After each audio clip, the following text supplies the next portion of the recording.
नमस्कार बच्चों, एक बार पुनः आपका डीपीएस हिंदी क्लासेस में आपका स्वागत है। हम पिछले कई वीडियो से व्याकरण के बिंदु पढ़ रहे थे। आज हमारा एक नया बिंदु प्रारंभ होगा जिसका नाम है वाक्य। देखो बच्चों, वाक्य जो है हम बचपन से हमारा जो प्रारंभ होता है वर्ण, वर्ण के बाद शब्द और शब्द के बाद वाक्य, इस तरह की हमारी जो प्रारंभ है ये होता है। तो देखो, वर्ण सबसे छोटी इकाई होती है जिसके टुकड़े करना संभव नहीं हो। शब्द दो या दो से अधिक वर्णों के सार्थक मेल को शब्द कहते हैं। और आज हम पढ़ेंगे वाक्य। तो वाक्य के अंतर्गत हमको वाक्य के अंग, प्रकार, इन सब की जानकारी विशेष रूप से प्राप्त करनी है। तो आज का हमारा विषय है वाक्य। आज का हमारा विषय है वाक्य। तो वाक्य में देखो, वाक्य होता क्या है। कई बार किसी से प्रश्न पूछ लेते हैं कि वाक्य किसे कहते हैं, और हमारे नॉर्मल बोल देते हैं कि दो या दो से अधिक शब्दों के मेल को वाक्य कहते हैं। या कई बार ऐसे लिख देते हैं दो या दो से अधिक सार्थक शब्दों के मेल को, एक तो ये एक हो जाता है दो या दो से अधिक शब्दों के मेल को, एक दो या दो से अधिक शब्दों के सार्थक मेल को। देखो, तीन बातें लिखी मैंने, तीनों बातों का अंतर स्पष्ट कर लो कि दो या दो से अधिक सार्थक शब्दों के मेल को वाक्य कहते हैं। परिभाषा गलत, बिल्कुल गलत। क्यों है गलत? इसलिए कि मान लो ये क्या है, कमल, ये रमेश, ये जयपुर, ये सब शब्द जो है सार्थक है, लेकिन क्या इनके मेल को हम वाक्य कहेंगे? ये वाक्य नहीं है। सार्थक शब्दों का मेल तो हो रहा है लेकिन वाक्य नहीं है, तो इसलिए ये वाक्य की परिभाषा गलत है। इसको हम वाक्य की परिभाषा नहीं कहेंगे। दूसरा, माना जाए दो या दो से अधिक शब्दों के मेल को वाक्य कहेंगे, ये तो पूर्णतः गलत है। दो या दो से अधिक शब्दों के मेल को वाक्य कहेंगे, ये तो पूर्णतः वो भी वही बात हो गई, चाहे इनको वाक्य बोल देंगे, कैसे भी शब्द मिला तो वाक्य थोड़ा जाएगा, ये भी वाक्य नहीं है। हाँ, ये देखिए आप, दो या दो से अधिक शब्दों के सार्थक मेल को, यह शब्द विशेष रूप से हमको गौर करने योग्य है कि सार्थक मेल को वाक्य कहते हैं। दो या दो से अधिक शब्दों के सार्थक मेल को वाक्य कहते हैं। तो सही क्या बेटा? ये वाली परिभाषा, ये जो दो लिखी थी अपन ने, ये दोनों परिभाषाएं सही नहीं है। क्यों नहीं है, ये भी आपको पता लग गया। परिभाषा सही क्या है? दो या दो से अधिक शब्दों के सार्थक मेल को वाक्य कहते हैं। एक बार अपन पुनः इसको स्पष्ट लिख देते हैं। दो या दो से अधिक शब्दों के सार्थक मेल को वाक्य कहते हैं।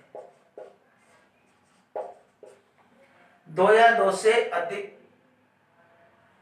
शब्दों के सार्थक मेल को वाक्य कहते हैं। एक और लिख सकते हैं अपन परिभाषा कि शब्दों के या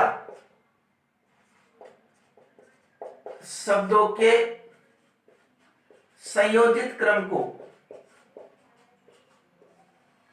संयोजित क्रम को वाक्य कहते हैं। शब्दों के संयोजित क्रम को वाक्य कहते हैं। दोनों परिभाषा, संयोजित का मतलब होता है योजनाबद्ध तरीके से उसको जमाया जाए, उस वाक्य को लिखा जाए। संयोजित का मतलब कर्ता, कर्म और क्रिया, इस अनुसार वाक्य को जमाया जाए, तो वो हो गया संयोजित क्रम। जैसे राम पुस्तक पढ़ता है, राम पुस्तक पढ़ता है, इसको हम वाक्य कहेंगे। वाक्य क्यों कहेंगे? दो या दो से अधिक शब्दों का मेल भी हो रहा है और सार्थक मेल भी हो रहा है, इसका अर्थ भी निकल रहा है, इसलिए ये क्या कहलाया? वाक्य। वाक्य की परिभाषा ध्यान हो गई। संयोजित क्रम कर्ता, कर्म और क्रिया सही तरीके से जमा हुआ है, इसलिए इसको हम वाक्य कहेंगे। तो दो या दो से अधिक शब्दों के सार्थक मेल को हम वाक्य कहते हैं। ध्यान आ गया होगा। अब देखिए, अब आगे बिंदु पर चर्चा करते हैं। अब आता है वाक्य के अंग। अब देखो, कई बालक इस बात पर भ्रमित रहते हैं, वाक्य के अंग। कई बालक इस बात पर भ्रमित रहते हैं हमेशा कि वाक्य के अंग और प्रकार तो एक ही है। एक बात बताओ, कोई ये पूछे कि मानव के अंगों के नाम बताइए, तो क्या बताएंगे अपन मानव के अंगों के नाम? हम मानव के अंगों के नाम बताएंगे हाथ, पैर, अंगुली, आंख, कान, नाक, ये अंग होंगे। और कोई पूछे मानव के प्रकार बताइए, तो मानव के प्रकार में क्या आंख, कान, नाक बताएंगे हम? नहीं, अपने आप हम बता देंगे मानव के प्रकार स्त्री और पुरुष, ये मानव के प्रकार हम बोल देंगे। तो दोनों में ये अंतर हमको स्पष्ट आ गया कि भेद या प्रकार ये अलग है और अंग अलग है।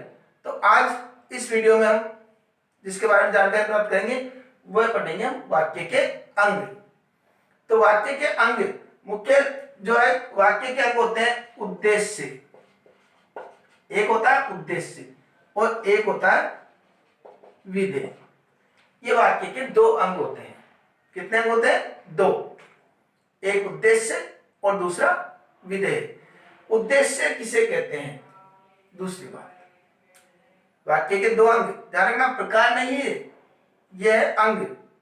कभी भी परीक्षा में पूछे कि वाक्य के अंग कितने होते हैं? दो ही होते हैं, उसमें कभी प्रकारों के नाम नहीं लिखना है। और वाक्य के अंग यही होते हैं, उद्देश्य और विधेय। ये इसको विशेष रूप से ध्यान रखना। उद्देश्य किसे कहते हैं? वाक्य में जिसके बारे में कुछ कहा जाए, वाक्य में जिसके बारे में कुछ कहा जाए उसे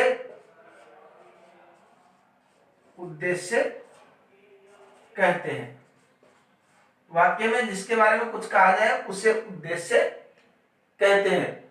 और विधेय कि वाक्य में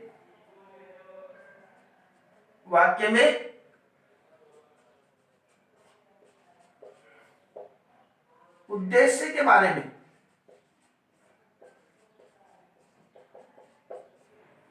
में जो कुछ कहा जाए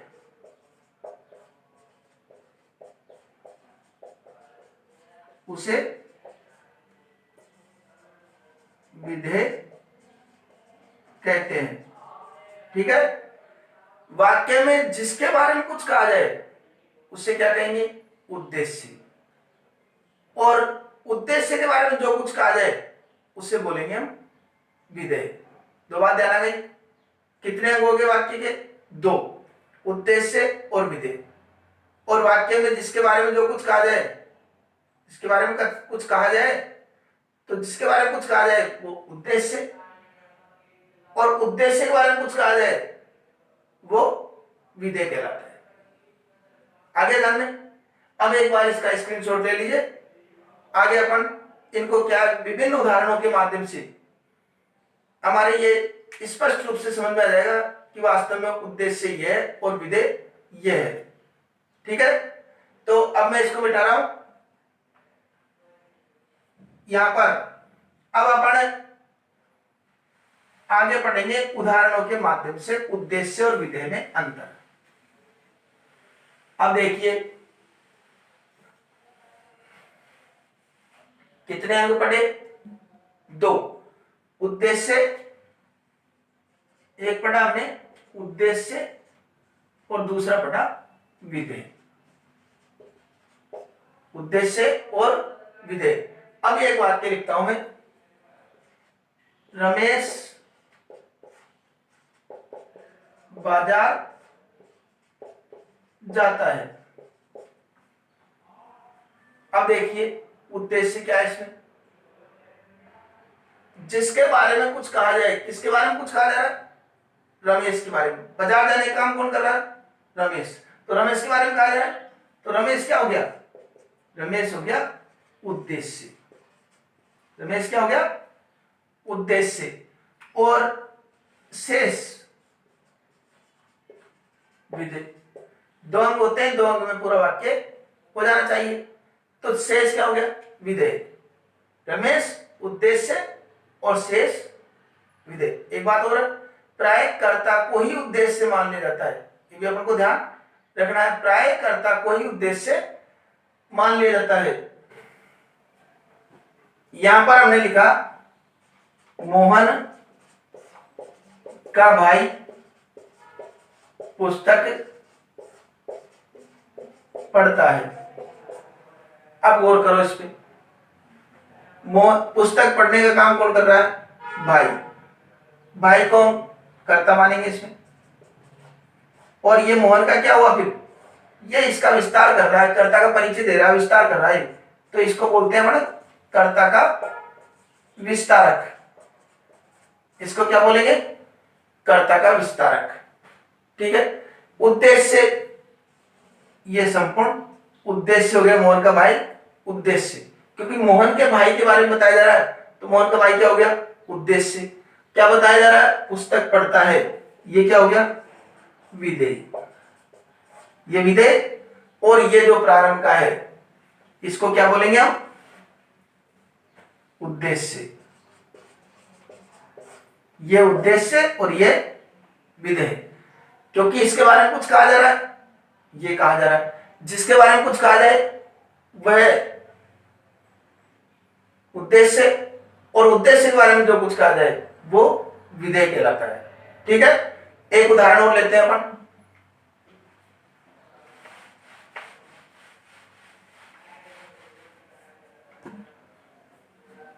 हम सब सुबह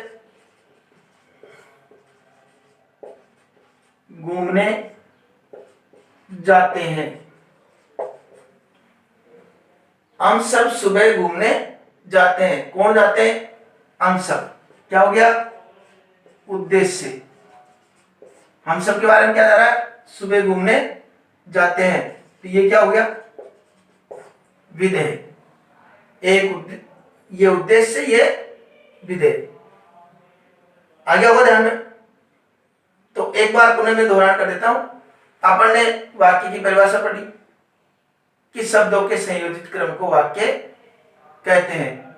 दूसरी भी हमने देखी कि 2 या 2 से अधिक शब्दों के सार्थक मेल को वाक्य कहते हैं। ठीक है। अब दूसरी बात है, वाक्य के 2 अंग होते हैं, एक उद्देश्य, दूसरा विधेय। उद्देश्य किसे कहते हैं, उद्देश्य जो है वाक्य में जिसके बारे में कुछ कहा जाए उसको हम उद्देश्य कहते हैं। और विधेय, उद्देश्य के बारे में जो कुछ कहा जाए उसे विधेय कहते हैं। ठीक है। आगे समझ में। तो आशा करता हूं आपके समझ में आ गया होगा। आने वाले वीडियो में हम वाक्य के प्रकार के बारे में अध्ययन करेंगे। तब तक के लिए धन्यवाद।